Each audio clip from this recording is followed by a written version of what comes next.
What? email. I said I did all my Spanish already. It's You the earliest I've ever did. finished it. Wow. Also, I had to email my professor from my history class because the midterm supposedly is due the 20th of Hey October. there, it's Thursday. This here is my 16-year-old son. Say hi, Zach. Wait, are they saying hi to me? I know, I want Hi, you to say hi. hi. Welcome to the live. Go ahead. Okay, I'll so tell you about it later. yeah, tell me about it later. So, even though I told him I was getting ready to go live, he decided to still stay here and just continue to chit chat with me. But at any rate, hey, happy Tuesday. It's good to see you guys, and hopefully the audio is good because I know last week there was some tech difficulties, so hence my tech support that was here with me just now. So today I really want to talk about like gender, mindset, and limiting beliefs. And for those that have followed, I've shared how I've started the Cornell Women's Entrepreneur Leadership course. And it's interesting because one of the first things we've been talking about is gender. And hey, newsflash, I'm a female.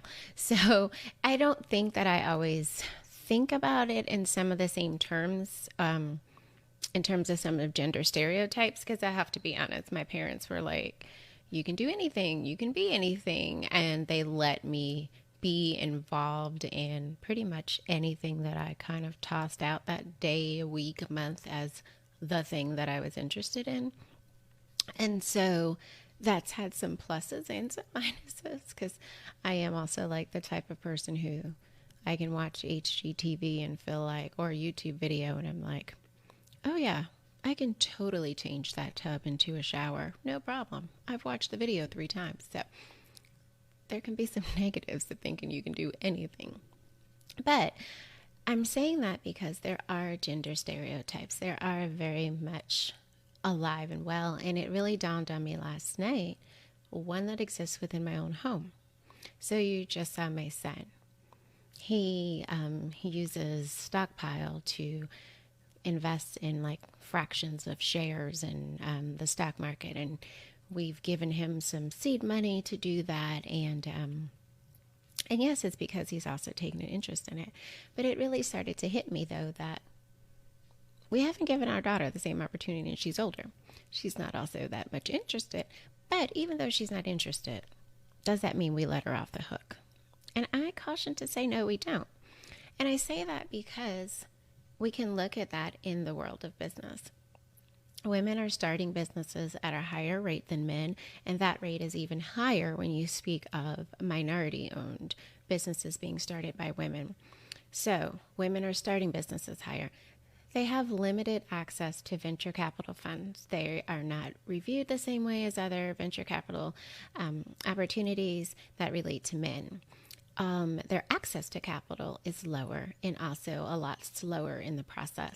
And in addition to that, when you look at the businesses that a lot of women are starting, we normally go for things that are low barrier to entry.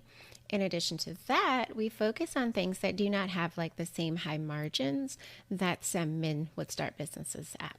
I remember listening to a webinar, and she talked about a guy named Chad, and Chad is like this stereotypical kind of guy in the sense that he's not as smart as he thinks he is. He doesn't know half as much as he thinks he knows, but his confidence is through the roof. Okay. And she's like, sometimes you have to ask yourself, what would Chad do? Okay. Chad would start a business with much higher profit margins.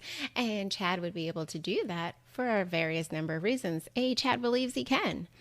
And that kind of goes into that whole thought process as it relates to us as women. Do we make sure that, in dads who have daughters, do you make sure that your daughter, your wife, the women in your life believe that they can do the things that they think they can do? Do you foster that belief? Do you encourage that belief? Do you just push them along in that belief that, yeah, guess what? You can do those things. You can do the things that are maybe the fields that you're not necessarily considered like always as a female field. Okay. So whether that is something in the tech field, whether that's math, whether that's science. And studies have shown that girls in particular, after middle school, as they're heading into high school, they shift. They don't want to look as smart. They don't want to seem as smart. They focus more on their bodies.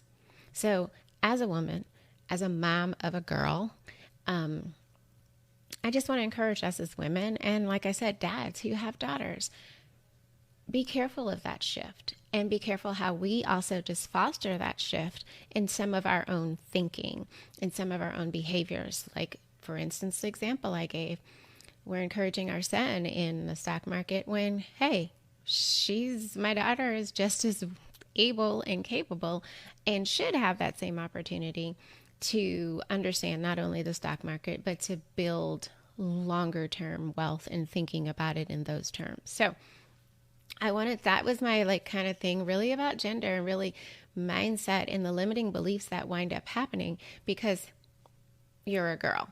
Okay. And how do we bust through those? Because a lot of times as women entrepreneurs, we're still battling those. We're still fighting that same belief system as it relates to what we can go into business and do, how we approach business, how do we focus on, accessing lines of credit, building business credit, growing our businesses. Do we think about that in the same terms that men have traditionally thought about it? And in many cases, we don't. Okay. And I really think that technology and just where women are in general, we have an opportunity to bust through those beliefs that have been kind of hindering us for some time now, and really take advantage of those opportunities and to make sure that we are, doing all of those things in our business to grow them, of course, wisely. We don't want to take on additional debt and be in a worse situation, so to speak, but really to adjust those beliefs that we have that may have not even seemingly been so at the forefront of our minds, but are there in the back. They're in the recesses of our minds that are telling us that you can't do that. You're not capable. Are you sure that's the best decision? And those little thoughts, and we have to redirect those thoughts, okay? Because we are our own worst critic, and a lot of times we have to shut that inner critic down so that it's not being that primary voice that we hear, so that we shift that thinking and really evaluate it against what's true, okay, or what we can actually define through data that's objective. So once again, as a mom, as a woman, and to my dads out there who have daughters, encourage, okay, position them so that, yeah, let's go through the business section. Let's talk about business. Let's watch Shark Tank, whatever it may be. Do not hinder that curiosity around making money. And one of the things that was shared is that when kids are younger, boys in particular, girls are taught to look for meaning in their activities, whereas boys a lot of times are taught to, think about making money in your activities. Okay. And I just want us as women and girl dads to also think about the same thing for girls, and that we think about meaning and money in our activities and what we're doing and how we can propel that forward. Because I do think we have an opportunity as women now to do some really totally amazing things. And that's only going to happen if we set aside some of those gender stereotypes and really embrace understanding finances and financial markets in a way that we may not have been taught. So, happy Tuesday. Let me know your thoughts below, and I'll catch you next time on Thursday. Bye.